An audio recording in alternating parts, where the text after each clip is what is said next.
pecado e não me condenou. No lugar da morte, vida me ofertou. O Cordeiro que por mim se entregou e os meus pecados levou.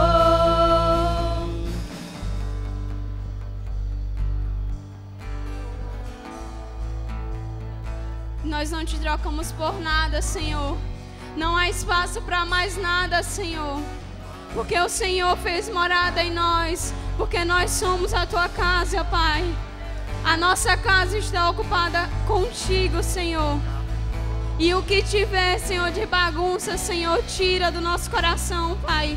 Tira, Senhor, e faz morada, Senhor. E eu não te troco por nada. Não há espaço pra mais nada. Todo vazio que havia em mim hoje é sua morada. A minha alma buscava e nada me completava. A tua presença é o que faltava em mim. Minha vida foi transformada. Eu não te troco por nada. Não há espaço pra mais nada. Todo vazio que havia em mim hoje é sua morada.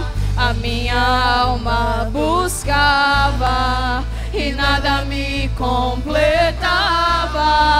A tua presença é o que faltava em mim. Minha vida foi transformada. Eu não te troco por nada. Não há espaço pra mais nada. Todo vazio que havia em mim, minha vida foi transformada. A minha alma buscava e nada me completava. A tua presença é o que faltava em mim. Minha vida foi transformada. Quem é esse que era sem pecado e não me condenou? No lugar da morte, vida me ofertou. O Cordeiro que por mim se entregou e os meus pecados levou. Quem é esse que era sem pecado e não me condenou?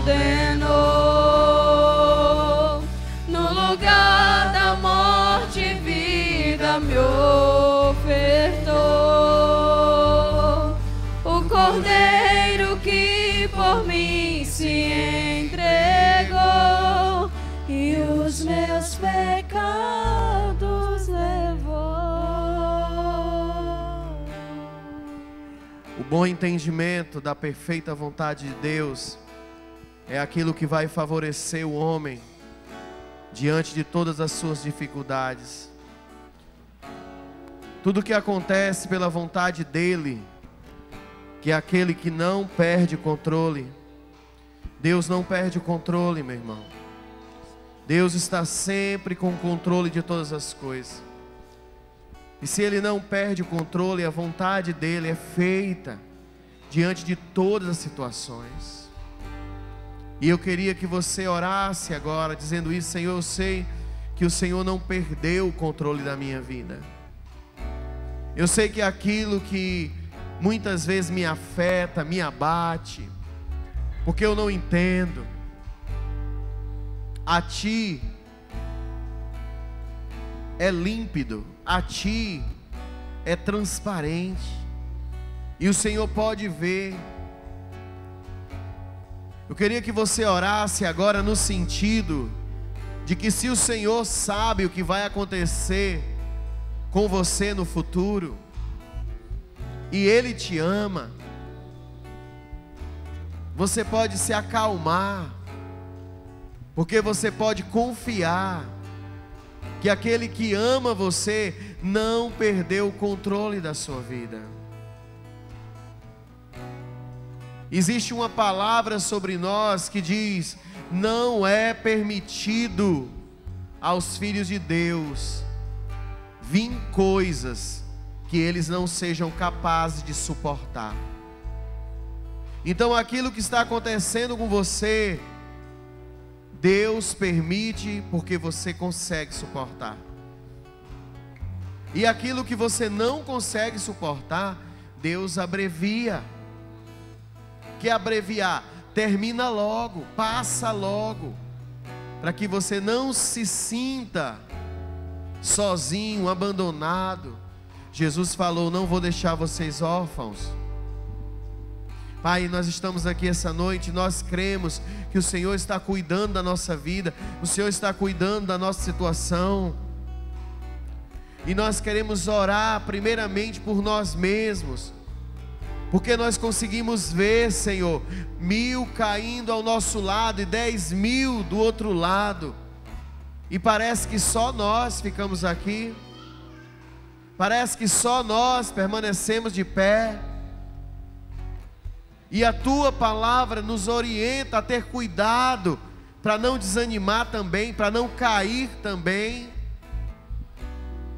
Queria que você orasse nesse sentido, dizendo: Senhor, guarda a minha vida, guarda a intenção do meu coração, guarda, Senhor, os meus sentimentos, guarda, Senhor, os meus pensamentos, para que eu não fraqueje como muitos têm fraquejado e deixam passar despercebido as alianças de fé.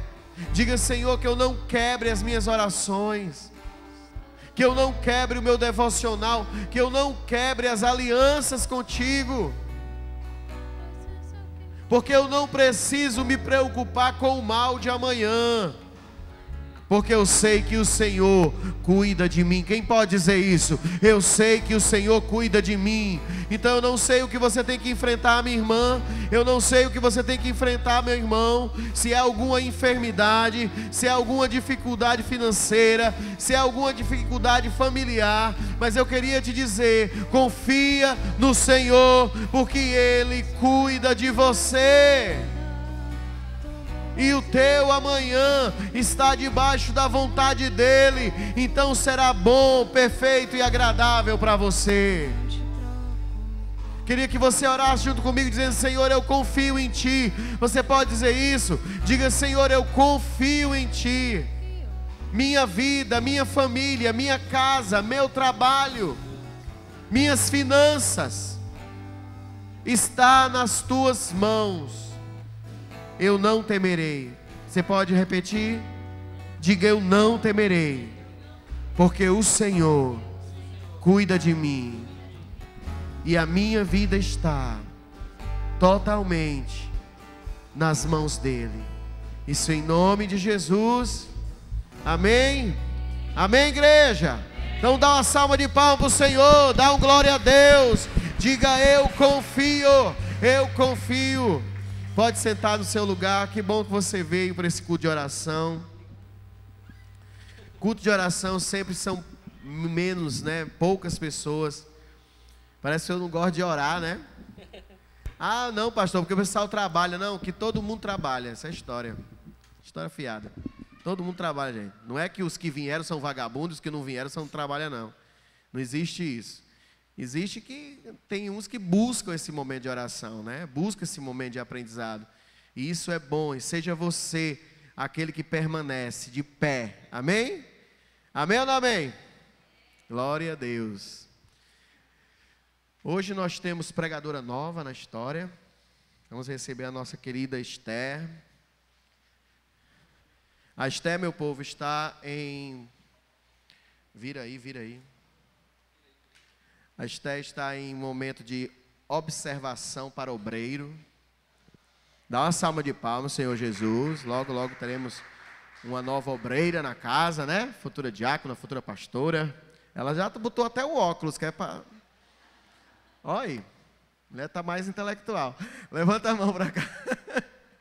Pai, nós te agradecemos pela vida da Esther e que ela possa ser tremendamente usada hoje, Senhor, para a tua honra e para a tua glória, trazendo sobre nós o esclarecimento da tua palavra. E que a tua palavra fale ao nosso coração de uma forma ímpar, ao qual ela possa transbordar em boas notícias. Nós já te agradecemos por esse momento, nós repreendemos tudo aquilo que queira se levantar contra, que o Senhor nos guarde, proteja e também as nossas casas, em nome de Jesus. A igreja diga: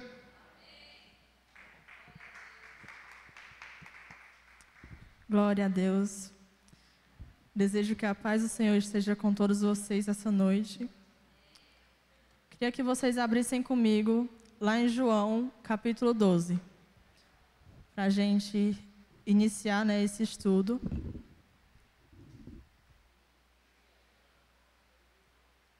Antes de iniciar esse estudo, eu queria fazer uma oração com vocês. Queria pedir que vocês fechassem os seus olhos e baixassem as suas cabeças, para que a gente venha orar sobre essa noite, sobre essa palavra. Senhor, eu te peço, Deus, que o Senhor venha estar aqui essa noite. Peço que o Teu Espírito Santo venha me guiar, ó Deus, em cada palavra. Pois eu sei, Senhor, que a Tua palavra, ela é viva e ela fala por si só, Pai. Que eu venha, Senhor, a ser usada por Ti, Pai, aqui essa noite para trazer esse estudo aos meus irmãos aqui, Senhor. E eu peço, ó Deus, que o Senhor dê discernimento a cada um deles, para que eles venham a compreender, ó Deus, essa palavra. E que assim como o Senhor falou comigo, o Senhor também fale com eles através dessa palavra aqui essa noite, Pai. É o que eu te peço e já te agradeço, Pai, em nome de Jesus. Amém e amém. Vamos lá. No Evangelho de João 12, versículo 1, a gente vai iniciar na passagem que Maria, ela vai ungir os pés do Senhor. E um pouco antes disso, só para contextualizar vocês, Jesus, ele vai até Lázaro, que estava morto há alguns dias, e ele ressuscita Lázaro dos mortos. E ali é mais um testemunho vivo de que Jesus é o Filho de Deus. E ali muitas pessoas, elas se convertem por aquele sinal que o Senhor estava demonstrando ali naquele lugar. E aqui se passa pouco tempo depois desse acontecimento, em que Jesus se direciona a Betânia. No versículo 1 diz assim: 6 dias antes da Páscoa, Jesus foi para Betânia, onde estava Lázaro, a quem ressuscitara dos mortos. Ofereceram-lhe ali um jantar. Marta servia, e Lázaro era um dos que estavam à mesa com ele. Então Maria, tomando um frasco de bálsamo de puro nardo de alto preço, ungiu os pés de Jesus e os enxugou com os seus cabelos. E a casa se encheu com o perfume do bálsamo. Mas Judas Iscariotes, um dos discípulos, o que havia de traí-lo, disse: por que esse bálsamo não foi vendido por 300 denários e o dinheiro dado aos pobres? Ele disse isso porque não porque se preocupava com os pobres, mas porque era ladrão, como responsável pela bolsa de dinheiro, retirava do que nela se colocava. Então Jesus respondeu: deixa em paz, pois ela o guardou para o dia da preparação do meu corpo, para o meu sepultamento. Pois sempre tereis os pobres convosco, mas a mim nem sempre tereis. E quando souberam que Jesus estava ali, chegou um grande número de judeus, não só por causa de Jesus, mas também para verem Lázaro, a quem ele ressuscitara dos mortos. Então, os principais sacerdotes decidiram matar também a Lázaro, pois por causa dele, muitos abandonavam os judeus e criam em Jesus. Vou parar aqui nessa parte, depois a gente continua mais, para que a gente venha a se aprofundar mais nesses versículos. Nesse contexto aqui, se aproximava a festa da Páscoa, que era um momento em que os judeus, eles festejavam a libertação do Egito, a libertação do seu povo. E a Páscoa, ela representava a liberdade. Então, ali naquela região, em Jerusalém, em Betânia, nas cidades próximas, havia muitas pessoas, pois os judeus, eles faziam essa peregrinação, e essa peregrinação para festejar a Páscoa. Aqui nós vemos que ofereceram ali um jantar a Jesus. E João não deixa claro por qual motivo ofereceram esse jantar a Jesus, mas motivos não faltavam. Porque pouco tempo antes disso, Jesus havia ressuscitado Lázaro dos mortos, e Lázaro era um grande amigo de Jesus. E não somente isso, Jesus já demonstrava que ele era o Filho de Deus, já demonstrava grandes sinais, então motivos para festejar a vida de Jesus e oferecer ali um jantar pela vida dele não faltavam. Então ali naquele jantar havia uma família. Naquele jantar ali estava Marta, Lázaro e Maria, que ali eram 3 irmãos. E Marta, ela estava ali em serviço. Lázaro estava sentado à mesa com Jesus. Mas Maria, ela chega com uma atitude diferente. Ela toma um frasco de bálsamo de nardo puro, de alto preço, e unge os pés de Jesus. E ela enxuga os pés de Jesus com seus próprios cabelos. E a casa se enche com o cheiro daquele perfume. Algo de muito valor que Marta entregou aqui nesse momento. Um perfume de bálsamo era algo muito precioso. O bálsamo que Maria usou era um óleo de nardo puro. Algo que vinha importado de outras regiões. Era algo que era um frasco pequeno. E algo pequeno ali naquela época, um frasco de perfume, mesmo pequenininho, era algo de muito valor. Algo que você guardava para que você usasse em ocasiões especiais. E Maria ali, ela entrega aquele perfume aos pés de Jesus em sinal de honra. Ela entrega aquele perfume em sinal de adoração a Jesus. Nesse contexto aqui, Maria, ela unge os pés de Jesus e ela enxuga os pés de Jesus com seus próprios cabelos. E algo me chamou muita atenção nessa parte, porque naquele contexto, naquela época, uma mulher que retirava o seu véu na frente de outros homens que não seu marido e seus parentes, ela era vista como desonra. Uma mulher que retirava o seu véu na frente de outros homens, ela perdia o seu valor. Mas Maria ali, sem medo, ela retira o seu véu.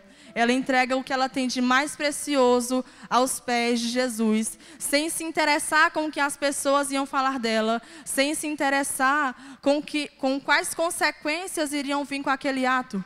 Porque uma mulher que retirava o seu véu, muitas vezes ela era excluída da sociedade.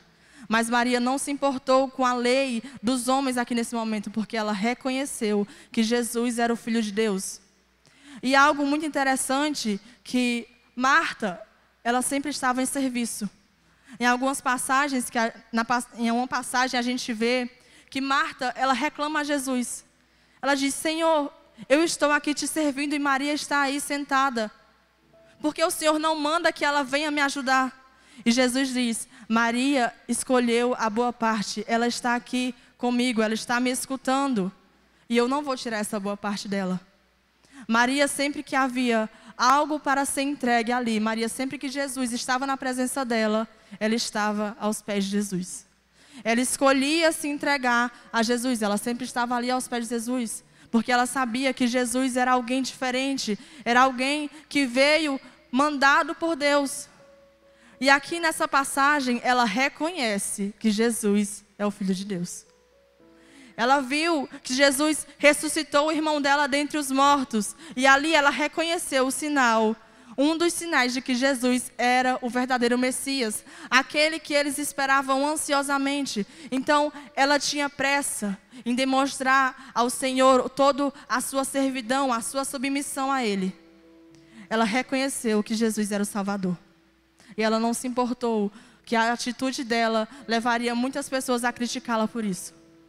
Como aqui a gente vê, mas Judas Iscariotes, um dos discípulos de Jesus, um daqueles que andavam junto a Jesus, aquele que escutava, que andava com Jesus, conhecia Jesus não só de ouvir falar por outras pessoas, conhecia Jesus porque andava com ele.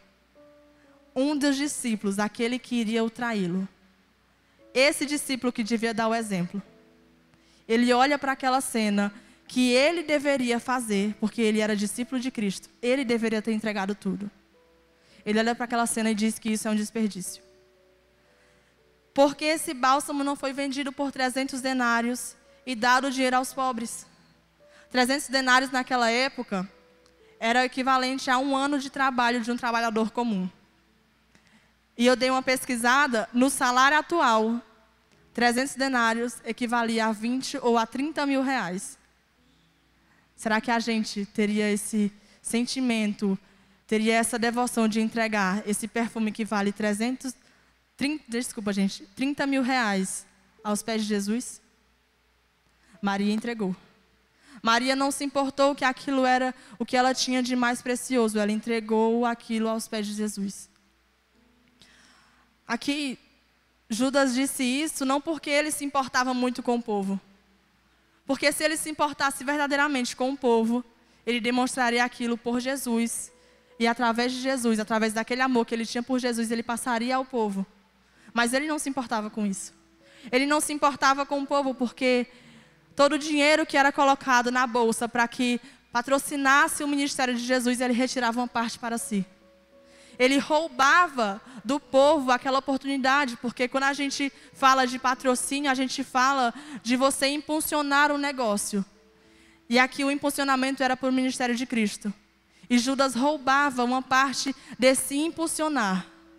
Quantas pessoas não foram perdidas porque Judas roubava a parte do ministério que devia ser impulsionada?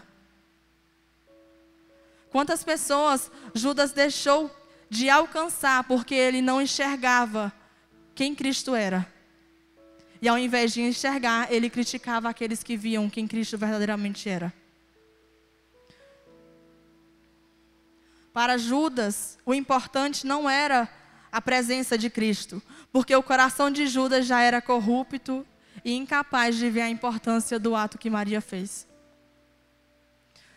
Tudo o que ela tinha de melhor, ela entregou aos pés do Senhor. Maria tinha um coração de verdadeira adoradora de Cristo. Porque aqui a gente vê que os discípulos estão ali com Cristo e eles o adoram. Mas Maria, ela se rende aos pés de Cristo. Maria se entrega por completo, sem se importar que a ação dela traria consequências diante da lei dos homens. Traria consequências daquela sociedade com o coração já corrupto, que esqueceu que amar a Cristo devia vir em primeiro lugar. Que esqueceu que Cristo era o Messias prometido, porque ele já tinha dado vários sinais. Aqui nessa passagem, esse capítulo, é a última semana de vida de Cristo. Então aqui Cristo já estava dando as suas últimas palavras, ele já estava entregando os seus últimos sinais. Então quem já estava com ele, quem já tinha visto, já devia ter reconhecido que ele era o verdadeiro Cristo. E não reconheceu. Mas Maria reconheceu ele. Maria se entregou aos pés dele. Então Jesus respondeu: deixa em paz, pois ela guardou para o dia da preparação do meu corpo, para o dia do meu sepultamento. Aqui no costume, quando a pessoa morria, o corpo seria lavado, seria preparado, o corpo seria envolto em panos, e Jesus, como quem ele era, o filho do rei, ele seria envolto em panos muito preciosos. Ele seria limpo, ele seria ungido com os melhores óleos, mas nós bem sabemos que Cristo não teve isso. Nós bem sabemos que Cristo foi arrastado e levado. Então ele não teve o seu corpo preparado. Nesse momento aqui, Maria, ela prepara o corpo de Cristo para o que vinha a seguir. Ela prepara o seu corpo para o dia do seu sepultamento. Maria não só prepara para o dia do seu sepultamento, ela prepara para algo muito maior que estava por vir, que ali naquele momento ela ainda não sabia que iria acontecer. Mas ela preparou Cristo. Mais adiante o Senhor diz assim: pois sempre tereis os pobres convosco, mas a mim nem sempre tereis. Algo valioso. Cristo era algo valioso que estaria conosco por pouco tempo. E ele sempre dizia isso: um dia chegará a hora que eu não estarei entre vós. Um dia chegará a hora que eu não estarei aqui. E as pessoas não entendiam ou não queriam entender que ele não estaria com elas em algum momento. E não valorizavam ele o suficiente. Mas aqui ele diz: vocês sempre terão uns aos outros, mas a mim nem sempre estarei aqui com vocês. Nem sempre estarei aqui em carne com vocês. Então nós temos que dedicar esse tempo que nós temos em carne com Ele, para louvá-lo, para ter uma comunhão à mesa com Ele, para derramar tudo que nós temos aos pés do Senhor. Um coração rendido e preocupado com Cristo. O amor com os outros vem da preocupação que nós temos com Cristo. Se nós não nos preocupamos com Cristo, nós não amamos o nosso irmão. Porque no mandamento diz, amai a Deus sobre todas as coisas. E o segundo mandamento diz que nós amaremos uns aos outros, como nós amamos a nós mesmos. Mas se nós não amarmos a Deus, nós não amamos aos nossos irmãos. Porque não há como nós amarmos a Deus e não amar os nossos irmãos. Assim como não há como não amar a Deus, assim como não há como não amar a Deus e não amar os nossos irmãos. É algo que vem consecutivamente, um é fruto do outro. Em outra cena já aqui, nós vemos que muitas pessoas ouviram falar que Jesus estava ali. No versículo 9 diz assim: e quando souberam que Jesus estava ali, chegou um grande número de judeus, não só por causa de Jesus, mas também para verem Lázaro, a quem ele ressuscitara dos mortos. Lázaro, a prova viva de que Cristo era o verdadeiro Messias. Jesus agora já mostrava claramente quem ele era. Lázaro era a maior prova do testemunho vivo do poder de Deus. Lázaro, aquele que ele ressuscitou dos mortos, era o testemunho vivo do poder de Deus. E muitas pessoas, depois que viram que Jesus ressuscitou a Lázaro, creram nele. Porque nas profecias diziam que haveria sinais de que Cristo era, quem seria o verdadeiro Messias. E aqui, esse era um dos maiores sinais de que Cristo era o verdadeiro. Mas muitas pessoas que viram esses sinais, decidiram não crer. Mas a gente vê aqui que muitas pessoas viram aquilo e decidiram acreditar que Cristo era o verdadeiro. Será que nós somos Lázaro? Será que nós somos testemunho vivo do poder de Deus aqui nessa terra? As pessoas veem Jesus através de nós. Nós temos que transmitir o poder de Deus aqui nessa terra. Assim como Lázaro foi prova viva de que Cristo era o verdadeiro Messias, nós temos que ser prova viva de que Cristo é o verdadeiro Messias, de que Ele é o nosso Salvador. E que se nós não somos prova viva, se nós não somos testemunho, as pessoas que estão ao nosso redor nunca vão acreditar nisso. Porque nós não demonstramos o verdadeiro poder de Deus, nós não demonstramos a verdadeira graça que Ele tem. Nós temos que ser como Lázaro, nós temos que ser prova viva disso. Versículo 10 diz assim: então os principais sacerdotes decidiram matar também a Lázaro. Os sacerdotes se sentiram muito ameaçados. Quando Cristo começou o seu ministério, havia só um burburinho de que ele era um profeta, de que ele era alguém que muitos estavam seguindo. Mas quando Lázaro ressuscitou, eles ficaram temerosos. Porque quando Lázaro ressuscitou, ali foi a maior prova de quem ele era. E que se as pessoas reconhecessem que Cristo era o verdadeiro Messias, eles perderiam a sua glória. Eles perderiam o seu poder, o seu domínio ali naquele lugar. Então, eles não podiam somente matar Jesus, eles tinham que matar as provas de quem ele era. Lázaro era uma prova. Então, não poderia haver prova de que Cristo era o verdadeiro Messias. Eles iriam perseguir aqueles que testemunhassem, que testificassem o verdadeiro Messias. A nossa glória foi ameaçada. Já não podemos ficar parados só falando. Porque antes eles falavam que Cristo não podia fazer isso, que Cristo não podia entrar nas sinagogas, eles não podiam ensinar. Mas quando Cristo mostrou quem Ele realmente era, eles não podiam mais ficar parados. Porque aquilo ameaçava o seu governo, ameaçava o seu poder. E naquela época em que Roma estava em domínio, se Cristo mostrasse que Ele era o verdadeiro Messias, Roma não iria ficar parada, porque ela também conhecia a profecia de que viria um rei, que, conhecido por aqueles naquele momento, viria um general de guerra. Um general de guerra que iria acabar com aquele governo. Então, se Cristo mostrasse quem ele verdadeiramente era, Roma não iria ficar parada também. Então, eles não podiam deixar que o poder deles fosse diminuído. Eles tinham que silenciar a Cristo e silenciar também as suas testemunhas.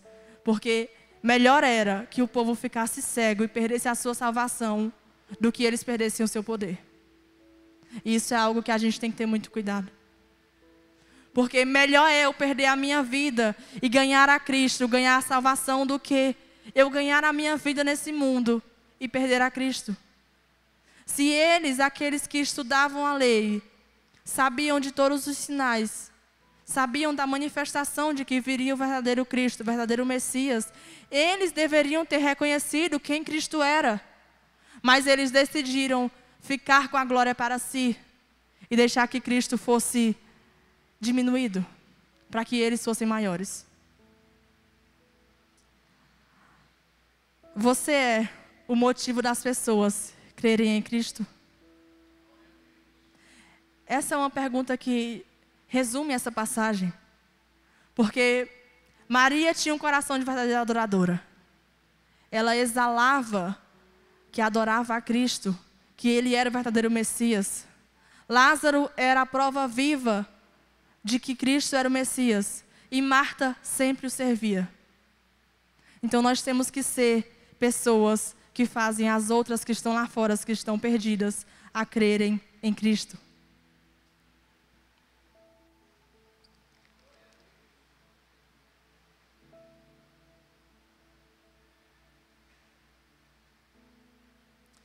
Aqui nós vemos o reino dividido em 3 partes: em servir, em estar na mesa e em estar aos pés do Senhor. Se essas 3 partes forem feitas separadas, não funciona. Um reino saudável, o reino de Deus, funciona de maneira conjunta. Então nós temos que servir, mas também nós temos que sentar à mesa para ter comunhão com Cristo. Mas além de servir e ter comunhão, nós temos que ter um coração de verdadeiros adoradores e se entregar totalmente aos pés do Senhor, assim como Maria. Porque Marta sempre servia. Lázaro estava à mesa com Cristo, mas Maria fazia a diferença, Maria fazia algo diferente, ela entregava mais, ela entregava tudo o que ela tinha. Então nós temos que entregar tudo o que nós temos. Porque quando nós entregamos tudo o que nós temos, tudo o que nós somos, nós servimos. Nós sentamos à mesa com Ele, nós temos comunhão. Então essas 3 coisas têm que andar em conjunto. Essas 3 coisas têm que andar sempre juntas umas com as outras. E nós temos que ser verdadeiros adoradores. Porque se nós não formos verdadeiros adoradores, nós nunca conheceremos a Cristo. E nunca o serviremos como Ele tem que ser servido. Amém? Vamos entrar na segunda parte, em que Cristo faz a sua entrada triunfal em Jerusalém. No versículo 12 diz assim: no dia seguinte, as grandes multidões que tinham ido à festa, ouvindo dizer que Jesus estava chegando a Jerusalém, pegaram ramos de palmeiras e saíram ao seu encontro, chamando: Hosana, bendito o que vem em nome do Senhor, bendito o Rei de Israel. Jesus, conseguindo um jumentinho, montou-o, conforme está escrito: não temas, ó filha de Sião, o teu rei vem montado sobre uma cria de jumenta. Os seus discípulos, porém, a princípio não entenderam isso. Mas quando Jesus foi glorificado, eles se lembraram de que essas coisas estavam escritas a respeito dele, e assim aconteceram. A multidão que o acompanhava quando ele chamou Lázaro para fora do sepulcro e o ressuscitou dos mortos, testemunhava essas coisas. Por isso, a multidão foi ao seu encontro, por ter ouvido que ele realizara aquele sinal. Então, os fariseus disseram uns aos outros: vede que nada conseguistes, o mundo inteiro vai atrás dele. E aqui a gente entra na segunda parte desse capítulo, em que Jesus faz a sua entrada triunfal em Jerusalém. E aqui a gente vê que as pessoas não podiam esperar, porque elas já sabiam que Cristo era o Messias. Então elas não podiam esperar que Cristo fosse até Jerusalém. Elas tinham que ir até o encontro dele, porque ele era aquele que elas esperavam ansiosamente. Se nós esperamos Cristo ansiosamente, nós não podemos ficar parados no lugar que nós estamos e esperar que ele venha até nós. Se nós temos fome e sede dele, nós temos que ir até o encontro dele. Nós temos que aclamá-lo, assim como esse povo fez. Grandes multidões tinham ido porque ouviram falar que Jesus estava indo. Elas não tinham certeza. Elas ouviram falar que Jesus estava indo àquele lugar. Se Jesus está indo àquele lugar, eu quero ir. Mesmo que ele não vá, talvez ele vá e eu vou estar lá, porque ele vai passar e eu o verei. Eu estou esperando o Messias há muito tempo, então eu não posso ficar parado, esperando que ele venha até o meu encontro. Eu tenho que ir até o encontro de Cristo. No versículo 13 diz: eles pegaram ramos de palmeiras e saíram ao seu encontro, chamando: Hosana, bendito o que vem em nome do Senhor, bendito o Rei de Israel. Quando um rei chegava à sua cidade, os seus súditos pegavam esses ramos e iam aclamá-lo porque o rei estava de volta. Então o rei que havia sido prometido estava chegando à sua cidade, então eles não podiam ficar parados. Eles tinham que aclamar o nome de Jesus. E eles gritavam: Hosana, bendito o que vem em nome de Jesus, em nome do Senhor. Hosana tem origem hebraica. Ela significa: salva-nos, por favor. Salva-nos, salva-nos agora. Eles clamavam: Senhor, salva-nos. Senhor, salva-nos agora. Eles sabiam que Cristo era o verdadeiro Messias, aquele que havia sido prometido. Então eles não podiam ficar parados. Eles foram até Cristo e pediram: Senhor, nos salva. Nós sabemos que Tu és o verdadeiro Messias. Sabemos que Tu és aquele que nos foi prometido, aquele que nos traria salvação. Senhor, nos salva. Eles clamavam em alta voz, porque eles precisavam que Cristo ouvisse. Eles precisavam falar para Cristo. E se nós não pedimos a Cristo, Ele não saberá. Por mais que Deus seja onipotente, Ele não é mal educado. Ele espera que você fale com Ele. E aqui as pessoas falaram. As pessoas pediram: Senhor, nos salva. E assim Ele iria fazer. Assim Ele fez, como nós bem conhecemos, Ele se entregou. Bendito o Rei de Israel. O verdadeiro Rei chegou. Ele estava ali e nós podemos vê-lo. E sem saber, Maria, que estava ungindo os pés de Jesus, preparava Cristo para esse momento. Quando um rei era escolhido, ele era ungido. Era derramado óleo sobre a sua cabeça. E ali ele recebia a unção do Senhor. E Cristo, ele era o rei. Mas ele não foi ungido com óleo.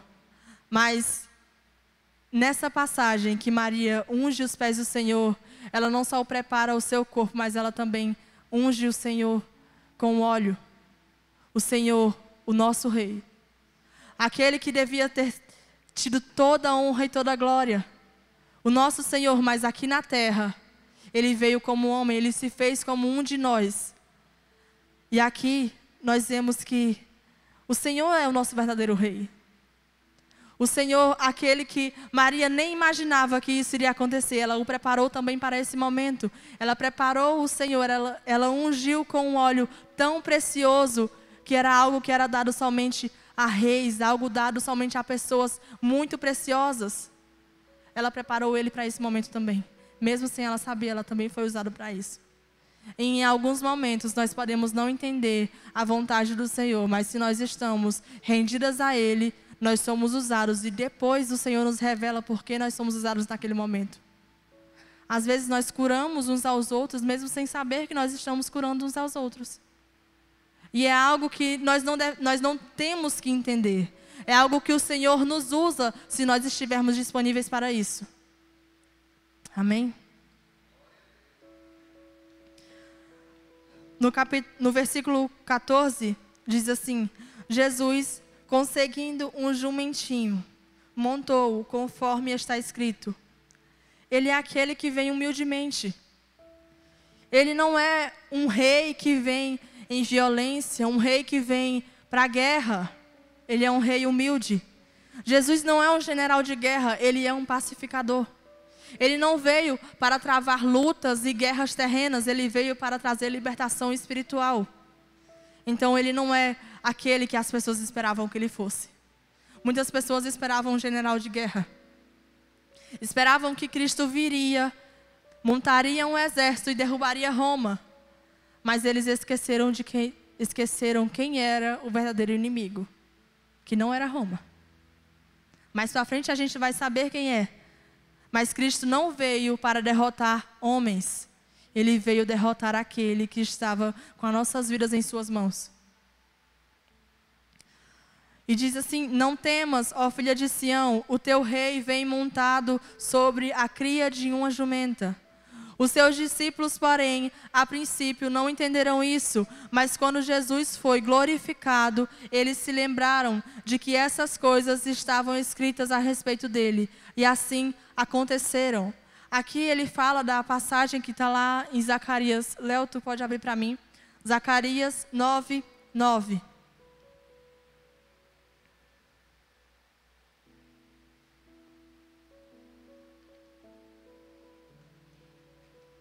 E essa passagem diz assim: alegra-te muito, ó filha de Sião, exulta, ó filha de Jerusalém, o teu rei vem a ti.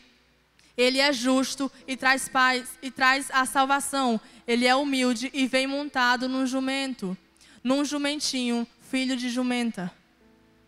O Senhor, ele vem humildemente. O Senhor não vem com grandes alegorias e grandes extravagâncias, porque o nosso Deus, ele não é. O nosso Senhor, ele não é um rei extravagante, ele é um rei humilde. Porque ele não veio para aqueles que querem a extravagância desse mundo, ele veio para os humildes. E ele vem montado num jumentinho. Os reis que queriam demonstrar poder, queriam demonstrar que eles eram o rei, eles vinham num grande cavalo, no cavalo das melhores raças, para demonstrar a quão grande riqueza eles tinham, para demonstrar que eles eram o rei daquele lugar, porque eles tinham o melhor cavalo, aquilo que demonstrava poder. Mas Jesus, ele veio humildemente, ele veio montado num jumentinho. Assim como estava escrito. Ele fez para cumprir as profecias, ele fez para cumprir a palavra que disse que ele viria. E ele veio humildemente para falar com o seu povo, para aqueles que eram humildes e que vinham até ele em coração humildemente. Não aqueles que buscavam as coisas dessa terra, não aqueles que buscavam grandes vitórias sobre os homens, mas aqueles que buscavam algo diferente, aqueles que buscavam a salvação, a vida eterna, o Messias prometido. No versículo 17 diz assim: a multidão que o acompanhava, quando ele chamou Lázaro para fora do sepulcro e o ressuscitou dos mortos, testemunhava essas coisas. Por isso a multidão foi ao seu encontro, por ter ouvido que ele realizara aquele sinal. Depois de ver Jesus manifestando os sinais que ele manifestava, era impossível não seguir a ele. Só não seguia Jesus quem decidia ser cego, porque Jesus mostrava que ele era o verdadeiro Cristo. Jesus mostrava que ele era aquele que foi prometido. Então aquelas pessoas que estavam ali junto a ele, que estavam ali ao redor, quando ele manifestava aqueles sinais, seguiam a ele, porque era impossível você não seguir aquele que tinha se revelado para você. As pessoas reconheciam que ele era o Cristo e o seguiam por isso. Aqui no versículo diz que elas estavam presentes quando Jesus chamou Lázaro para fora. Elas também eram testemunho que Jesus era o Cristo. Aqui elas ouviram que Jesus realizava os sinais de que ele era o Cristo. Então nós temos que seguir o Cristo, nós temos que ser testemunhas de que ele é o verdadeiro Cristo.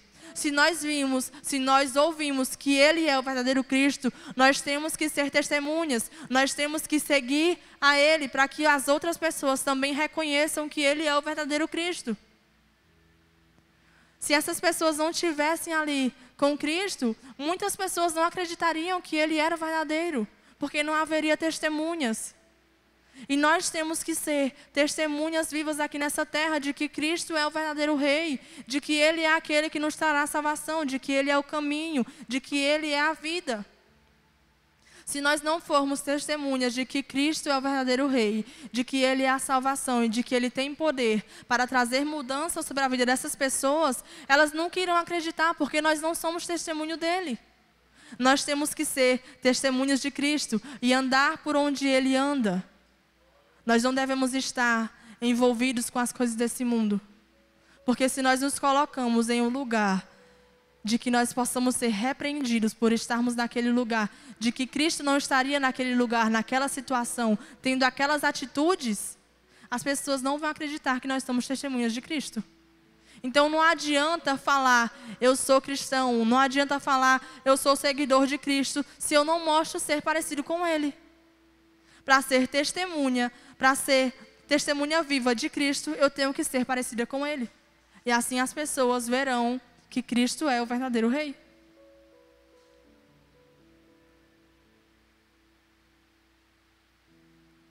No versículo 19 diz assim: então os fariseus disseram uns aos outros: vede que nada conseguistes, o mundo inteiro vai atrás dele. Sempre vai ter alguém. Sempre vai ter alguém para ir contra. Quando você se levanta com o poder de Deus, sempre vai haver alguém no seu caminho para tentar barrar você. Assim como os fariseus reconheceram que Cristo era o verdadeiro e tinham que pará-lo a qualquer custo, quando você se levantar pela força do Senhor para manifestar os filhos de Deus aqui nessa terra, vai se levantar também pessoas para tentar parar você. Vai se levantar situações que vão surgir para que você não vá para a sua célula, para que você não venha para o culto, para que você não vá fazer oração para aquela pessoa que está necessitada. Porque quando você se levanta pela força do Senhor, quando você se levanta para manifestar que você é filho de Deus, o inferno se levanta para tentar barrar você. O inimigo não quer que você manifeste que você é filho de Deus, ele não quer que você seja testemunha de Cristo. Mas nós temos que nos levantar. Nós temos que confiar que Ele é o verdadeiro Rei. Nós temos que confiar não na nossa força, mas na força que Ele nos dá. E aqui os fariseus estavam com medo porque eles tentaram várias coisas. Eles tentaram parar o ministério de Cristo, mas eles não conseguiram. E eles caíram na real. O mundo inteiro vai seguir a Cristo. Nós não podemos deixar que o mundo inteiro siga a Cristo, porque se as pessoas seguirem a Cristo, quem vai nos seguir? Quem vai estar aqui nos adorando? Porque os fariseus não buscavam mais pessoas para conhecer as leis, para conhecer a palavra de Deus. Elas buscavam pessoas para glorificar a eles mesmos. Elas buscavam pessoas para estar ali inflando o ego deles. E não exaltando o nome do Senhor, e não entregando as vidas ao Senhor, mas entregando a vida para que eles fossem glorificados, para que o ministério deles estivessem no mais alto poder, que fossem as maiores riquezas. Eles não queriam a glória de Deus, ser reconhecidos por Deus, eles queriam ser reconhecidos pelos homens. E eles não podiam deixar que Cristo se mostrasse quem Ele verdadeiramente era, porque as pessoas iam seguir a Cristo. Ele era aquele que foi prometido, aquele que nós esperávamos há tanto tempo, que aqui estava sendo revelado. Se nós não pararmos, as pessoas vão seguir a Cristo. E eles não conseguiram parar. Todos já veem quem Ele é. O mundo já via quem Jesus era. Então eles tinham que fazer alguma coisa para parar. Amém?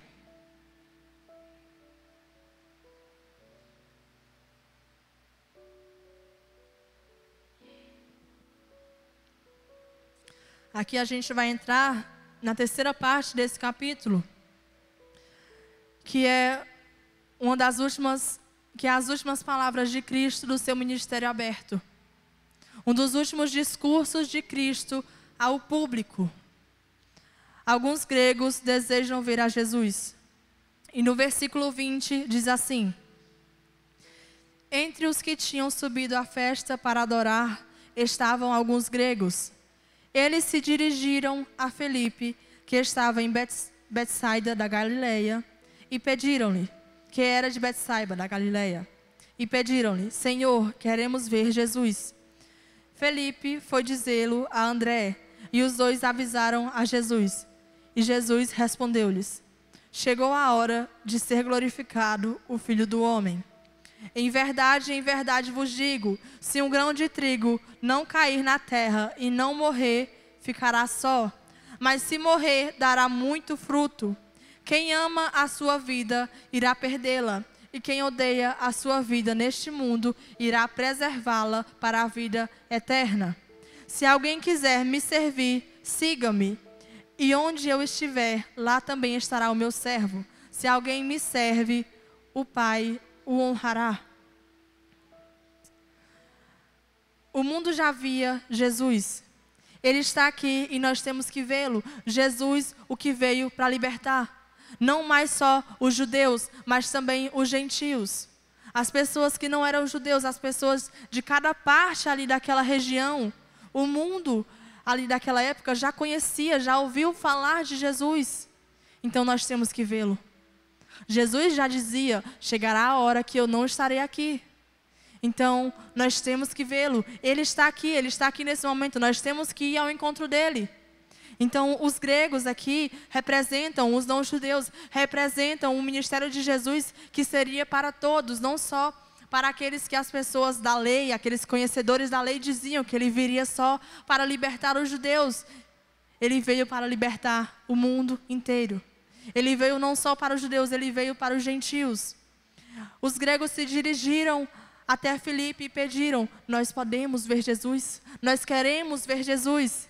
E Filipe ali se direciona a André, e eles dois vão avisar Jesus. E Jesus diz: chegou a hora de ser glorificado o Filho do Homem. O Senhor se revela, não mais em parábolas, mas claramente. Chegou a hora de ser glorificado o Filho do Homem. Jesus é o Filho do Homem. Chegou a hora de que será glorificado. E em verdade vos digo, se o grão de trigo não cair na terra e não morrer, ficará só. Mas se morrer, dará muito fruto. Jesus é a semente da vida. Ele é a semente que viria a morrer e daria a árvore da vida. E que nós seríamos os seus galhos, que assim estaríamos conectados com Ele. Se Cristo não morresse, se a semente não morresse e não viesse a germinar, a árvore não viria a crescer e nós não estaríamos conectados na árvore. Porque o Senhor veio para restaurar a aliança que foi quebrada. E aqui Ele viria a restaurar. Ele viria a restaurar através da sua morte, porque através da sua morte, muitas pessoas viriam a Deus. Através da sua morte, Ele restaurou a aliança que foi quebrada lá em Adão. Ele restaurou a aliança de que nós agora podemos ter total relacionamento com Deus.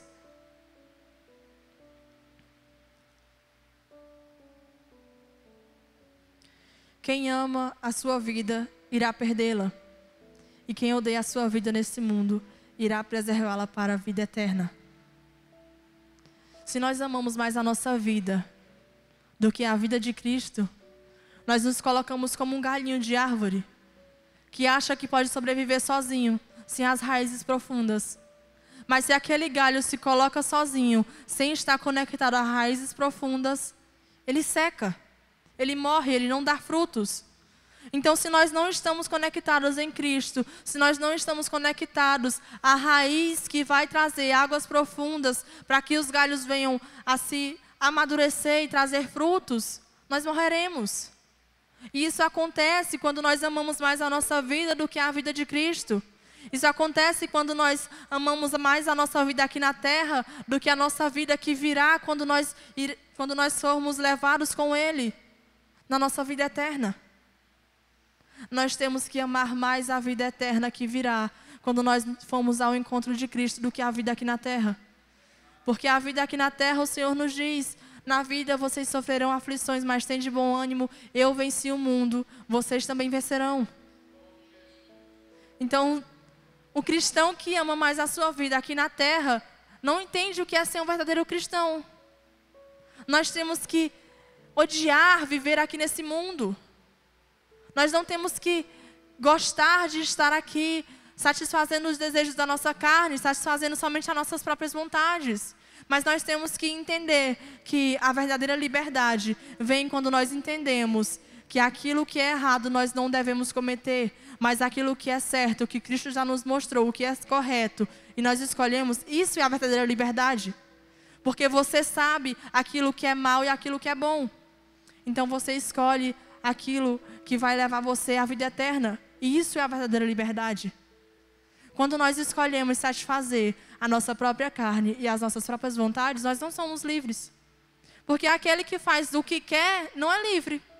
Aquele que faz o que quer é refém das suas próprias vontades. Aquele que faz o que quer, ele é refém das correntes do pecado que nos prendem a esse mundo. E se nós queremos ir a algo melhor que está sendo preparado para nós, nós temos que nos libertar dessas amarras. Nós temos que escolher viver para Cristo e assim sermos libertos por Ele. E a verdadeira liberdade nós não teremos aqui nessa terra.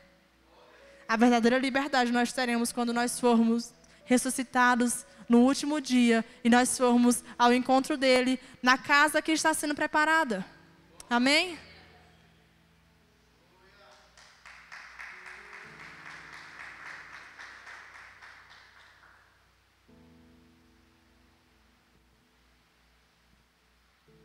No versículo 26 diz: se alguém quiser me servir, siga-me. E aonde eu estiver, lá também estará o meu servo. Se alguém me serve, o Pai o honrará. Quem está ligado na árvore, recebe os frutos. Se nós estamos na igreja e nós não conhecemos a Cristo verdadeiramente, se nós não estamos ligados à árvore, como nós poderemos querer receber os frutos dessa árvore se nós não estamos nem sequer debaixo dela? Para receber aquilo que cai. Nós temos que estar onde Cristo está. Nós temos que estar plantados onde Ele está plantados, conectados com Ele. Ele é a árvore da vida e nós somos os seus ramos, porque Ele é o primeiro que veio.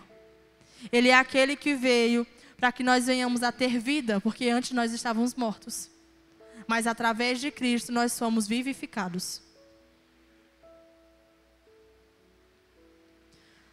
Agora nós vamos entrar na quarta parte desse capítulo, em que Jesus fala da sua morte e da sua glorificação. E no versículo 27 diz assim: agora a minha alma está angustiada. E que direi? Pai, salva-me desta hora. Mas foi para isso que vim, para esta hora. Pai, glorifica o teu nome. Então veio uma voz do céu: já o glorifiquei e o glorificarei mais uma vez. A multidão que ali estava e a ouvira dizia ter sido um trovão. Outros diziam que um anjo lhe falou. Versículo 30 diz: Jesus respondeu: essa voz não veio por minha causa, mas por causa de vós. Chegou a hora do julgamento deste mundo, e o príncipe será expulso agora. E eu, quando for levantado da terra, atrairei todos a mim. Ele dizia isso, referindo-se ao modo pelo qual morreria. A multidão lhe respondeu: sabemos pela lei que o Cristo permanece para sempre. Como dizes ser necessário que o Filho do Homem seja levantado? Quem é esse Filho do Homem?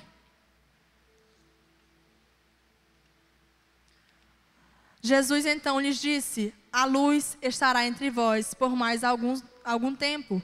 Andai enquanto tendes a luz, para que as trevas não vos surpreendam. Pois quem anda nas trevas não sabe para onde vai. Crede na luz enquanto a tendes, para que vos torneis filhos da luz. Depois de falar essas coisas, Jesus retirou-se e ocultou-se deles. Embora Jesus realizasse muitos sinais, eles não creram nele, para que se cumprisse a palavra do profeta Isaías: Senhor, quem creu em nossa pregação e a quem foi revelado o braço do Senhor? Por isso, não podiam crer, pois como também disse Isaías, cegou-lhes os olhos e endureceu-lhes o coração, para que não vejam com os seus olhos, nem entendam com o coração, e se convertam, nem entendam com o coração e se convertam, e eu os cure. Isaías disse isso porque viu a glória de Jesus e falou sobre ele. Contudo, muitas autoridades creram nele, mas por causa dos fariseus não confessavam, para que não fossem expulsos da sinagoga, pois preferiam a glória dos homens do que a glória de Deus. Misericórdia. Misericórdia. Isso é o que tem a se dizer desse último versículo, porque eles preferiram a glória dos homens do que a glória de Deus. Aqui no versículo 27, o Senhor diz que a sua alma está angustiada. E a sua alma está angustiada não somente pelo que viria sobre o seu corpo, porque viria tamanha dor sobre o seu corpo carnal, mas pela separação do Pai. Cristo não temia que o corpo dele seria machucado e ele sentiria dor aqui nessa terra. Ele temia o momento em que ele seria separado do Pai. Porque os nossos pecados viriam sobre ele. E quando o nosso pecado veio sobre Cristo, ali naquele momento ele se separou do Pai. E era isso que o angustiava, esse momento que ele sabia que seria momentâneo, seria passageiro, seria curto. Mas aquele momento era algo que o angustiava porque ele nunca tinha saído da presença do Pai. Desde o seu nascimento, aqui na terra, ele já sentia o Espírito Santo no ventre. Então toda a sua vida terrena, ele tinha Deus com ele, ele tinha o Espírito com ele. E no momento que ele fosse levantado da terra, no momento que os nossos pecados fossem sobre ele, ele se separaria do Pai.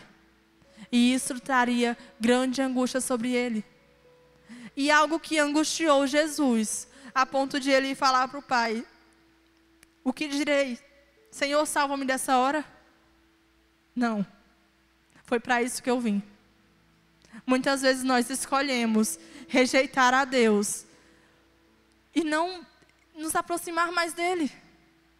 Hoje nós temos o nosso relacionamento restaurado com Deus e nós escolhemos nos separar dele. E aqui Cristo só passaria um breve momento de que ele sabia que ele seria conectado novamente ao Pai, mas esse breve momento era impossível, era algo impensável, me separar do meu Pai. E nós escolhemos fazer as vontades da nossa própria carne e nos separar de Deus. É algo que nós temos que pensar, porque Cristo se entregou por nós, se angustiou por um breve momento que se separaria do Pai, e nós escolhemos passar grande parte da nossa vida fazendo as nossas próprias vontades do que nos aproximar mais de Deus. Isso era algo que devia trazer revolta ao nosso coração, nos separar do Pai. Nós somos chamados para ser santos e não é ser perfeito, porque santo não é ser perfeitinho, santo é você escolher ser separado do pecado para servir a Cristo. Você renunciar às suas próprias vontades para estar de acordo com a vontade de Cristo e seguir os passos dele aqui nessa terra. Isso é ser santo. Não é você se mostrar perfeito. É você escolher estar no perfeito, que é Cristo. Somente Ele é perfeito. Quando nós entendemos isso, nós somos santos. Nós escolhemos nos separar para estar com Cristo, nos separar para estar diante da presença de Deus e não diante das vontades da nossa carne.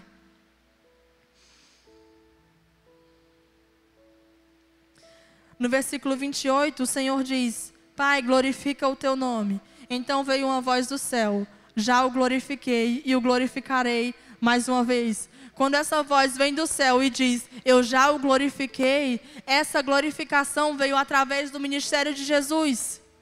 Jesus glorificava o nome de Deus em cada ato que ele fazia aqui nessa terra. Ele glorificou o nome do Senhor no seu ministério, porque ele fazia a vontade de Deus, ele fazia a vontade do Pai.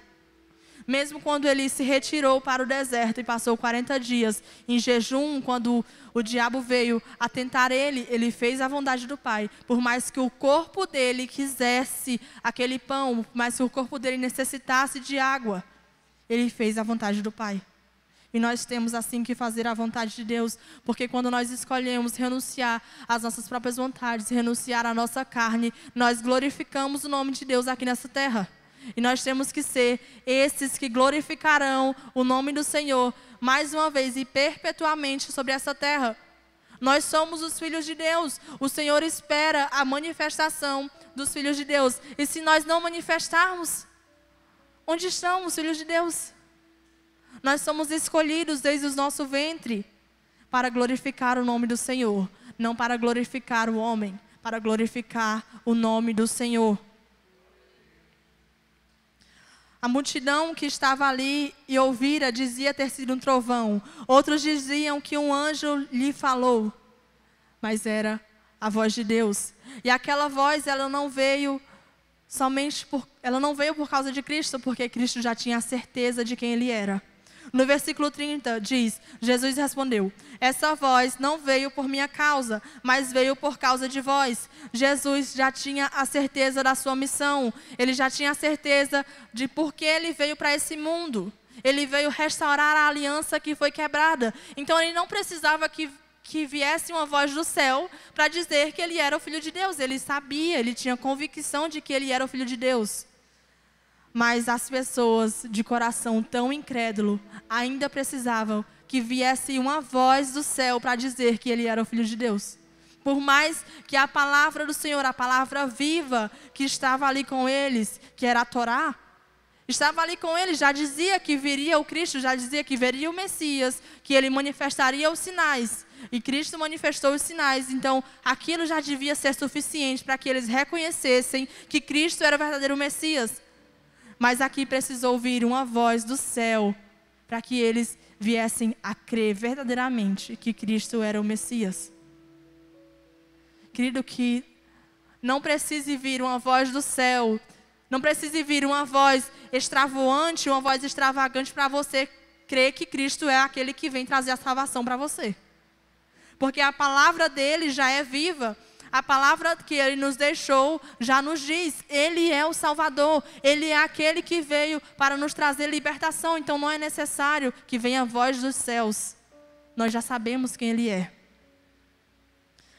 Versículo 31 diz, chegou a hora do julgamento deste mundo, e o príncipe desse mundo será expulso agora. Vocês lembram que eu falei que o verdadeiro inimigo não era Roma? O verdadeiro inimigo desse mundo era o príncipe que estava o governando. Mas quando um príncipe está governando o reino, um príncipe inexperiente, o reino cai em destruição. E aqui chegou o verdadeiro rei. Quando Cristo chegou, Ele tomou o reinado do mundo. Ele tomou as nossas vidas da mão de Satanás. Ele tomou as nossas vidas. E aqui Ele expulsou o príncipe deste mundo. Aquele que governava, aquele que as pessoas esqueceram. As pessoas só se preocupavam com Roma, com o domínio de Roma, aquele poderio militar que estava os dominando naquele momento. Mas Cristo veio para trazer libertação espiritual e não libertação terrena. No versículo 32 diz, e eu, quando for levantado da terra, atrairei todos a mim. Quando eu for levantado da terra, quando eu tiver a morte de cruz, eu atrairei todos vocês a mim. Não só os judeus, eu atrairei todos vocês. E assim eu levarei o pecado de vocês sobre a minha vida. E assim vocês serão transformados através de mim e terão a sua aliança reconectada, a sua aliança renovada com Deus. Aqui Ele nos atraiu até Ele. E uma informação necessária é que Ele nos atraiu. Mas se algo nos atrai e nós estamos presos, nós não conseguimos ir àquele que nos atrai. Então nós temos que nos libertar daquilo que nos prende a esse mundo, para que nós sejamos atraídos até Cristo. Amém? No versículo 33 ele se referia ao modo pelo qual Ele morreria, porque Cristo teria a morte de cruz. Essa morte de cruz era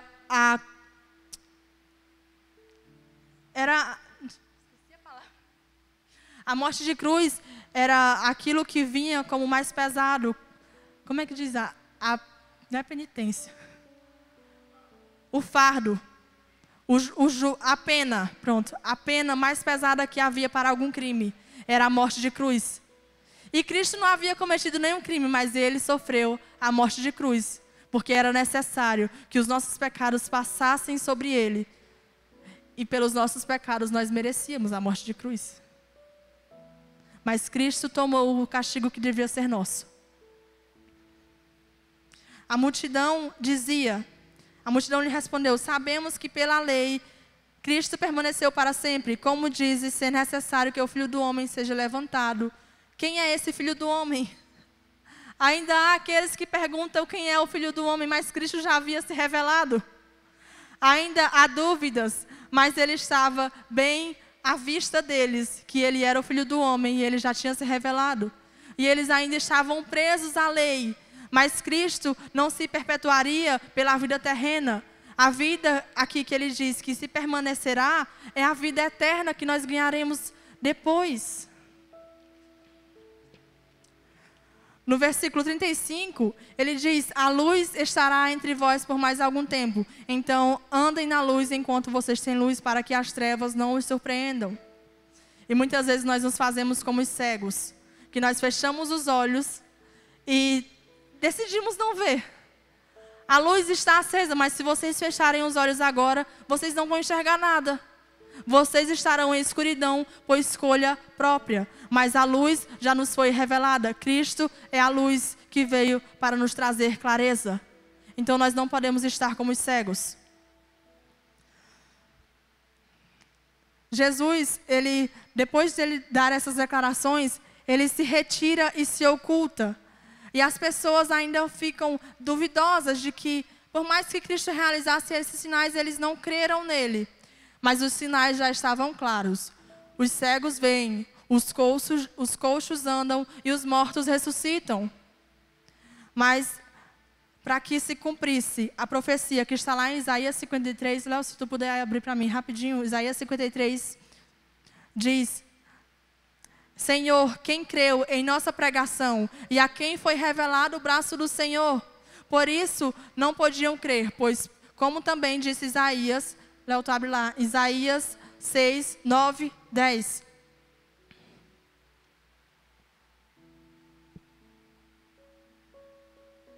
Ele então disse: vai e diz a este povo: ouvindo, ouvires e nunca entenderes, e vendo, vereis e jamais percebereis.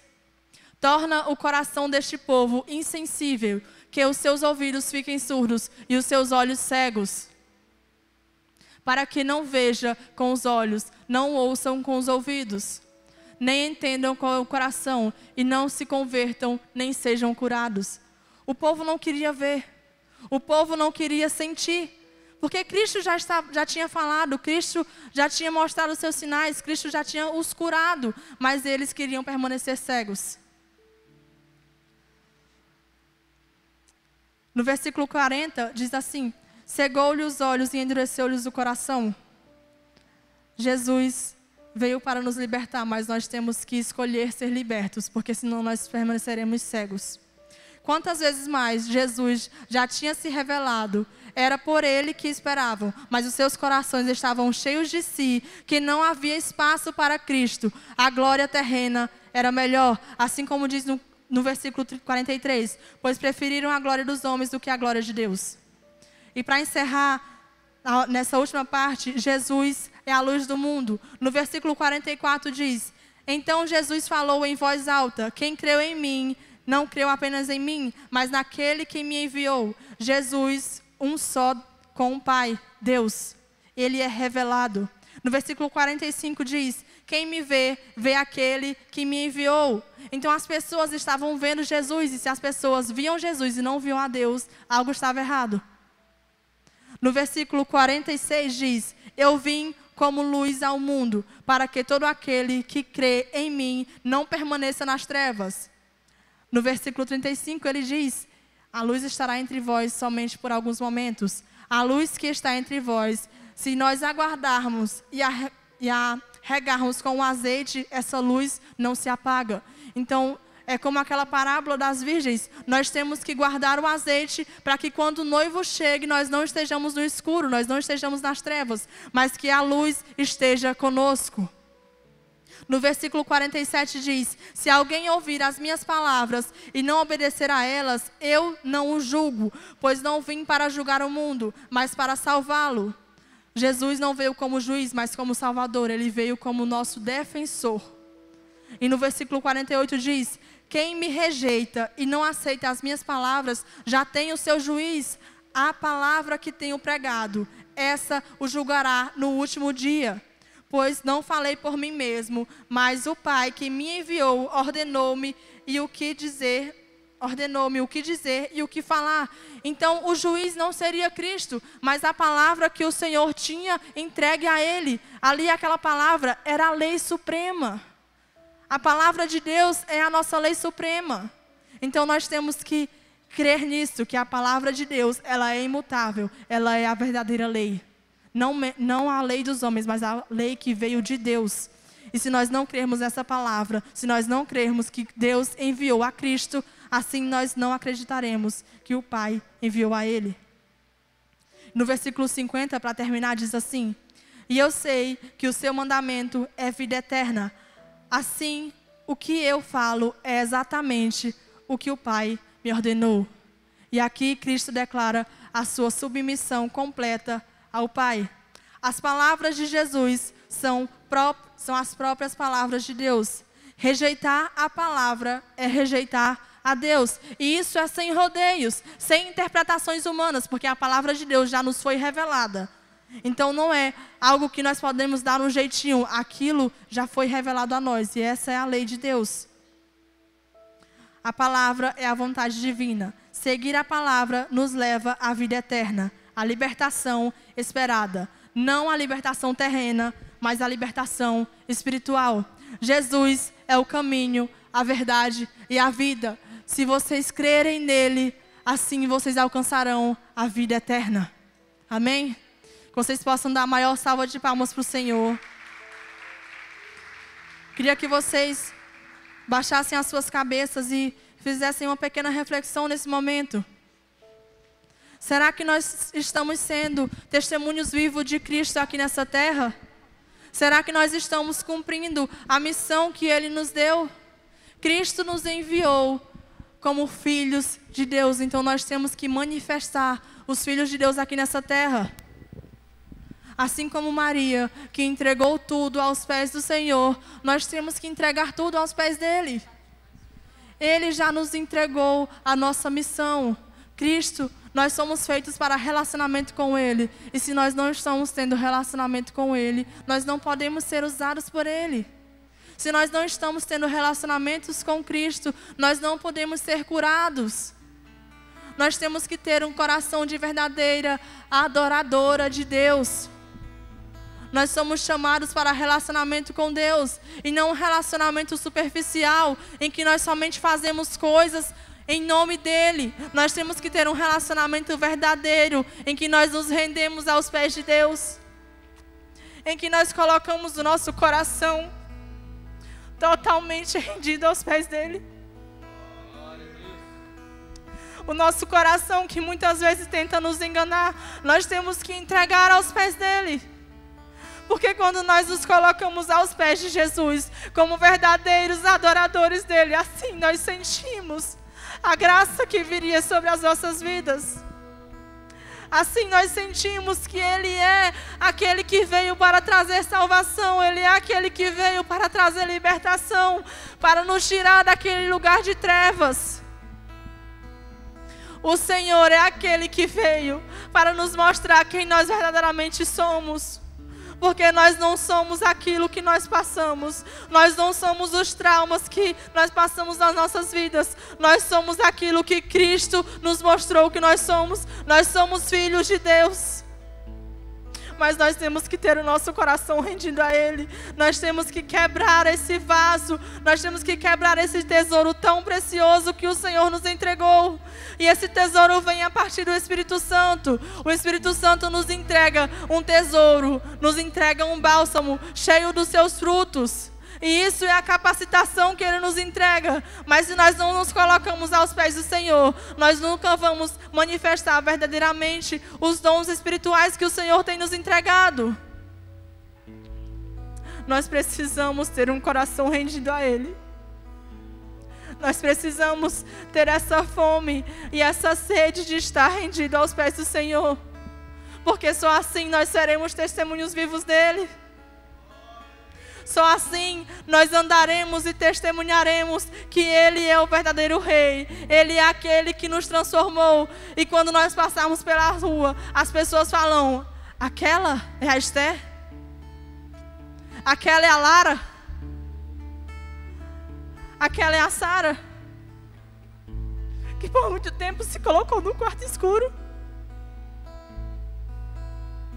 O Senhor só quer uma oportunidade para nos trazer para a luz. E quando essa luz chegar, nós temos que agarrá-la. Nós temos que agarrar essa luz, para que essa luz venha a clarear a vida. Não somente a nossa, mas a vida da nossa família. Nós temos que testemunhar a Cristo. Nós temos que entregar tudo aos pés dEle. Nós temos que entregar tudo a Ele, tudo, tudo. Aos seus pés estou. Renda tudo ao Senhor aqui essa noite. Renda a sua vida a Ele. A ti. Tudo que nós temos, Senhor, nós rendemos a Ti.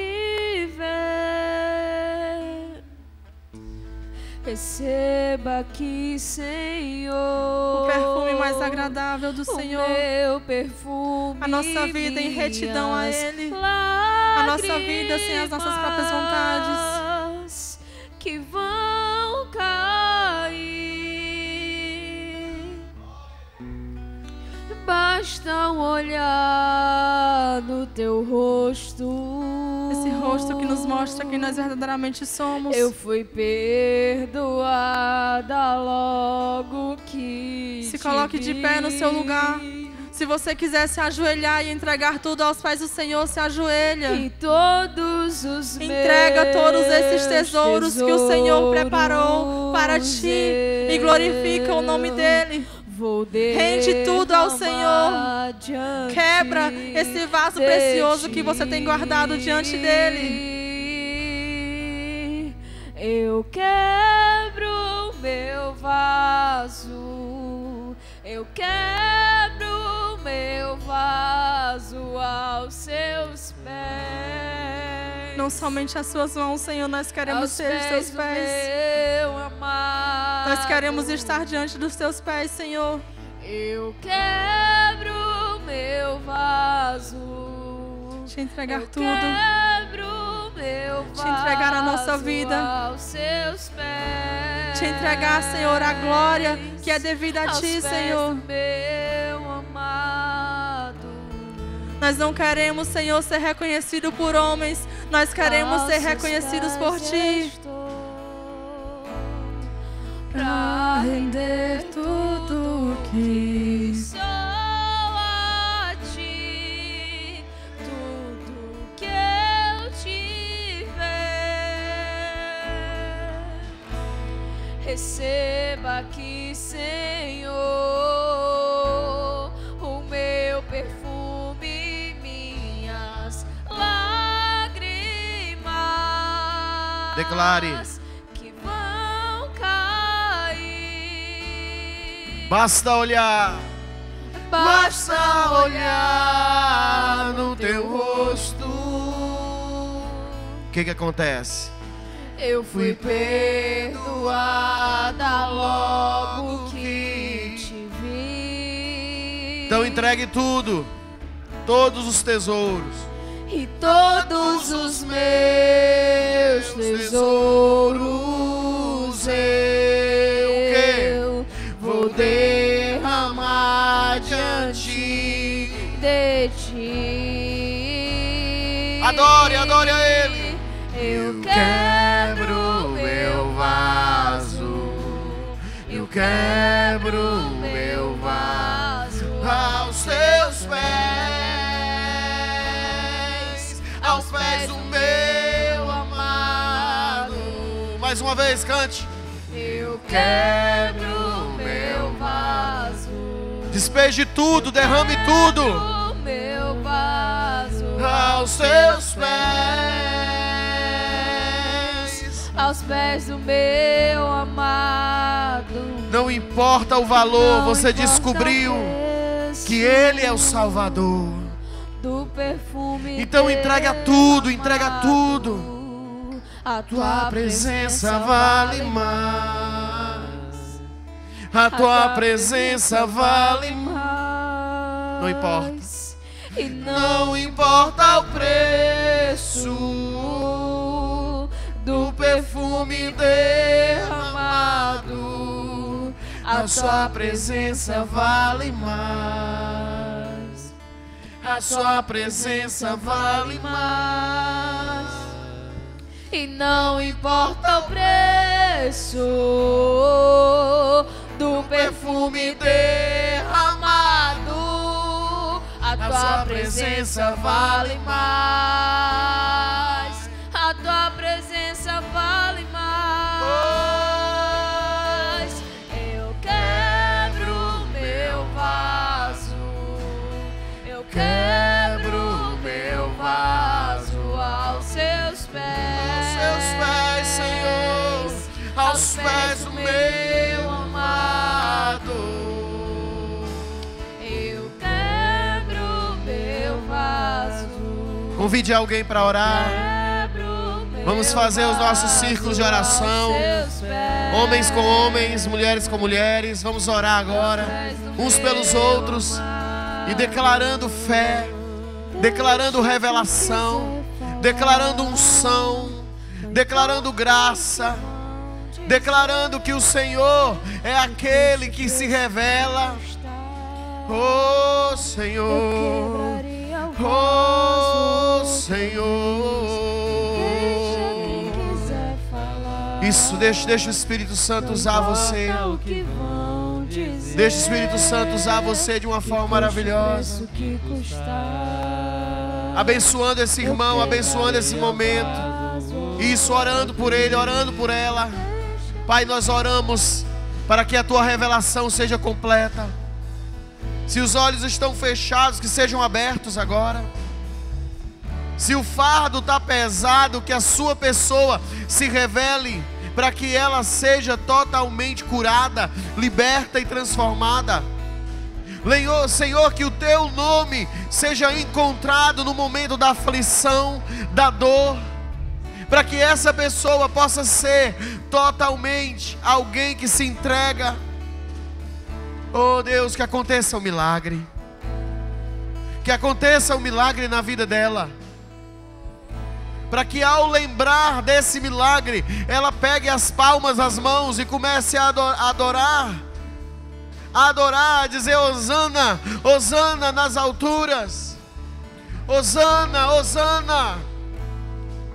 Hosana, reconhecendo a salvação, que eles possam dizer Hosana, salva-nos por favor, salva-nos por favor, enche-nos da tua presença por favor, Hosana, Hosana, socorre-nos por favor, Filho de Davi, socorre-nos por favor. Fortalece-nos, por favor. Coloca em nós um espírito de adoração voluntária, com os nossos perfumes, com os nossos dons, com os nossos nardos, lembrando do milagre, lembrando de quantas e quantas vezes o Senhor te salvou, quantas e quantas vezes Ele te ressuscitou, quantas e quantas vezes Ele disse: vem para fora, sai das tuas cadeias, sai das tuas prisões, sai dos teus males e vem para fora, e eu te darei uma nova oportunidade. Quantas e quantas vezes o Senhor já te deu oportunidades, e agora Ele está te dando mais uma, agora Ele está te dando mais uma. Então Hosana nas alturas.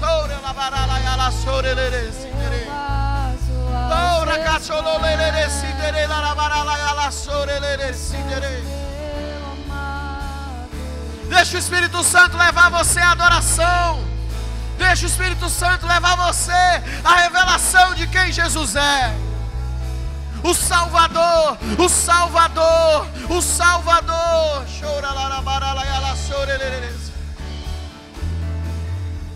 Quebro meu vaso, eu quebro meu vaso aos seus pés. Não importa o que você está vivendo. Não importa o que vão falar. Não importa se eles não entendem o valor da sua adoração. Não importa se eles não entendem o porquê que você em uma quinta-feira, depois de ter trabalhado tanto, depois de estar tão cansado, não importa se porque eles não entendem que mesmo cochilando nessas cadeiras, você ainda vem para esse culto de oração. Não importa se eles não entendem o valor do teu nardo. Deixa eles falarem, deixa eles falarem. Deixa quem quiser falar. Não importa o que vão dizer, que custe o preço que custar. Aleluia! Eu quebraria o vaso. Não estou arrependido, outra vez. glória a Deus. Deixa quem quiser falar. Não importa o que vão Olha ela dizer, dormindo nas cadeiras, olha ele cochilando. custe o que Não importa, não importa. Eu eu vim para adorar a quebraria o Deus. vaso Eu vim para outra buscar a vez. Deus. Deixa quem quiser falar. Não importa o que vão dizer, que custe o preço que custar. Oh, aleluia! Eu quebraria o vaso outra vez. E deixa quem quiser falar. Aleluia! Não importa Aleluia! o que vão dizer, que custe o preço que custar. Eu quebraria o vaso outra vez, outra vez, outra vez. Oh. Abrace essa pessoa que você orou, abrace ela agora e diga que o Senhor te abençoe, que o Senhor se compadeça de ti, que o Senhor tenha misericórdia de ti e te dê a paz, que o Senhor atenda as suas orações, que Ele guarde o seu coração e que você não desanime diante das dificuldades que você está vivendo. Oh, aleluia! Custe o preço que custar, eu derramaria o vaso outra vez, outra vez, outra vez. Oh, aleluia. Levante as mãos para a sua casa, comece a orar pela sua família agora. Pai, nós oramos pela nossa família. Nós sabemos dos desafios desse tempo, quantas enfermidades têm se levantado nesse tempo, mas eu declaro em nome de Jesus que o Senhor alcançará a nossa casa. O Senhor nos livrará do laço do passarinheiro. O Senhor nos livrará da peste perniciosa.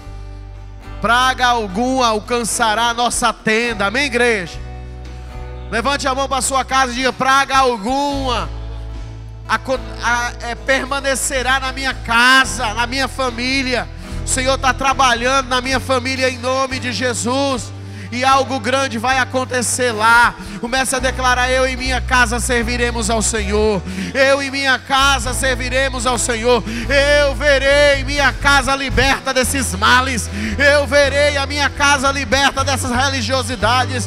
Eu verei a minha casa liberta dessas enfermidades. Eu não viverei para ver a morte dos meus parentes. perdidos no pecado, eles serão libertos em nome de Jesus, eles serão alcançados em nome de Jesus. O Senhor é aquele que liberta, irmão, o Senhor é aquele que guarda, o Senhor é aquele que protege, o Senhor é aquele que derrama unção, e derrama misericórdia, e derrama vida, e derrama luz, e Ele não esquecerá da sua casa. Se seu irmão está nas drogas, Ele o libertará. Ele se lembrará do seu pai, da sua mãe, Ele se lembrará da dor, Ele vê as suas lágrimas escondido, Ele contempla você, e Ele sabe do que você precisa, e a tua oração é ouvida em nome de Jesus. Você crê? Você crê? Então levante suas mãos bem alto e diga: Hosana, Hosana, me ajude por favor. Eu creio. Os meus olhos em ti, nada mais me satisfaz.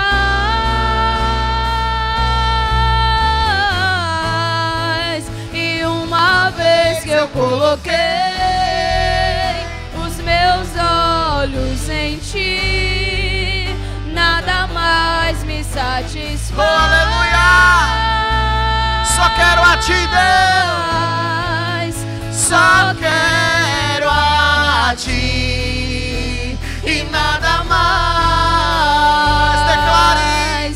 E nada mais, nada além de ti. Só quero a ti e nada mais, e nada mais, nada além de ti. Coloque as mãos sobre a sua mente agora. Aí estão as maiores batalhas. É no campo da mente que a gente vive o combate. No campo da mente você pode perder uma batalha sozinho. Às vezes pessoas dentro de um quarto tiram a própria vida sozinhos. Não tem ninguém ali lutando contra eles, mas eles perdem uma batalha sozinhos. Mas eu quero te dizer que você não está só. Jesus está contigo agora. E a tua mente agora é inundada pelo Espírito Santo de Deus. E coloca esse nome, Hosana. Ajude-me, por favor. E Ele te livrará do laço do mal. Pai, eu peço que o Senhor agora trabalhe em cada mente, que o Senhor trabalhe em cada coração, que o Senhor livre do laço do passarinheiro, livre das decisões erradas, livre do espírito da morte, do laço do pecado, do laço da acusação, do dedo que aponta. Jesus disse: eu não venho para te condenar, mas eu sou a tua salvação. A tua decisão te salva ou te condena. Tem a decisão certa agora.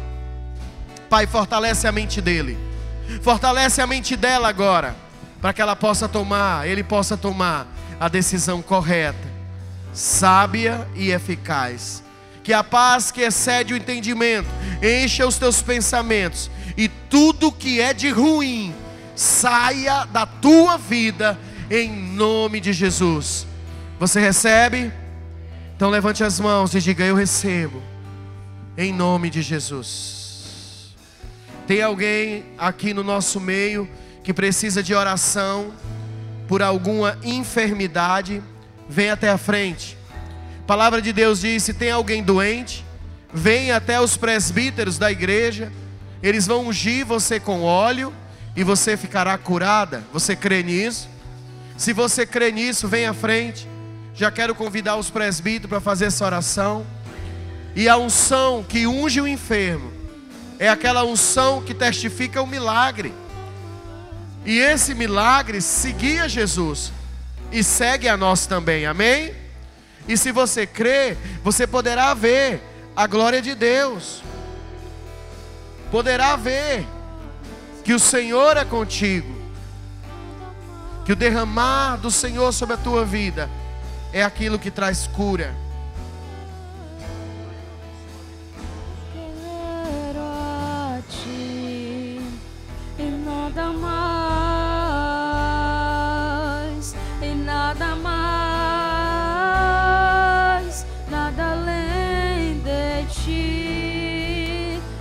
Só quero a ti e nada mais, e nada mais, nada além de ti. E uma vez que eu coloquei os meus olhos em ti, nada mais me satisfaz.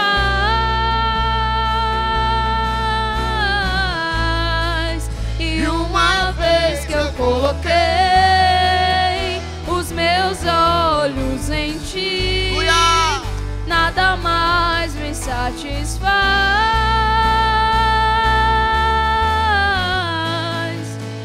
Só quero a ti E nada mais, e nada mais, nada além de ti. Só quero a ti. Oh, aleluia! E nada mais,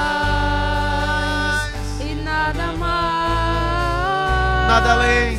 nada além de ti. Vamos dizimar, bora ofertar? Nós vamos orar pelas nossas finanças agora. E eu queria que você, de coração grato, entendimento completo, que for dar seu dízimo, sua oferta, os QR Codes, as chaves estão aí nas TVs. Se você precisa dar em dinheiro, só pedir uns envelopes. Mas o que eu preciso agora é do seu entendimento. Se o Senhor é Senhor da tua vida, Ele é Senhor de tudo. Não é Senhor da metade. O Senhor não é Senhor só das tuas necessidades, mas o Senhor também é Senhor da tua provisão. E Ele pode fazer de você alguém provedor. E Deus se interessa por isso. Deus se interessa em fazer de nós alguém que tem para dar. Por isso que Ele disse: ajude o órfão, ajude a viúva, ajude o necessitado. Não deixe que a minha casa falte nada. Porque Ele é Deus que provê para provedores. A palavra fala, Esther, que Deus dá semente para o semeador. Não é para qualquer um. Deus só dá semente para quem vai semear. Então, se você é um semeador, você pode crer, você pode orar e você pode dizer assim: Senhor, me dá a semente que eu vou semear na vida da viúva, na vida do órfão, na vida do necessitado. Eu não vou deixar a minha igreja faltar.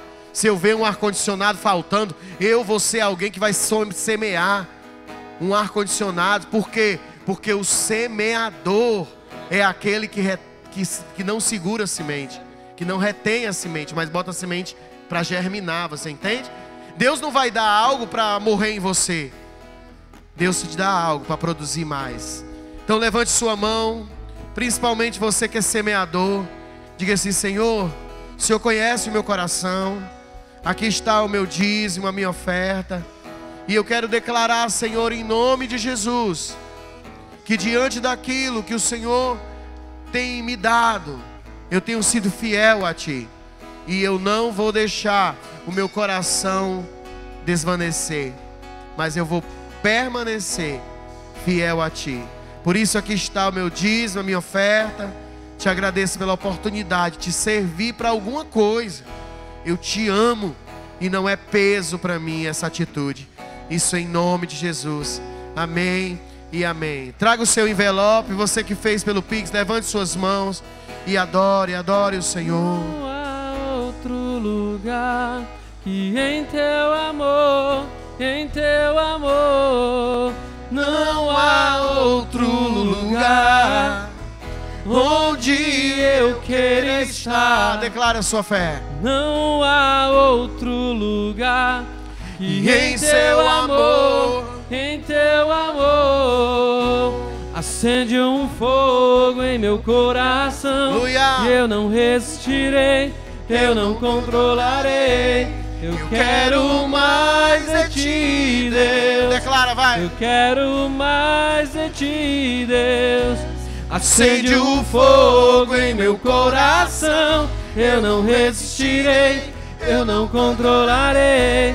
Eu quero mais de ti, Deus. Eu quero mais mais de ti, Deus. Pai, nós agradecemos por esse momento tão maravilhoso. Levante as mãos. Esse momento tão maravilhoso está na tua casa, te adorando, te louvando. Nos dá um restinho de semana e um final de semana abençoado na tua presença. Usa nossas vidas para salvar alguém, para ajudar alguém. E não se esqueça, Senhor, de nós, que tantas coisas temos necessidades, mas de uma só precisamos, do nosso Senhor. E se nós te temos, confiamos em Ti, que tudo será provisão para nós. Eu te abençoo no amor do Pai, na graça do Filho e na doce consolação do Divino Espírito Santo de Deus. Amém e amém. Dê uma salva de palmas bem forte. Abraça seu irmão, dá a paz do Senhor para ele. Diga que ele é bênção. O amor é melhor que a própria vida.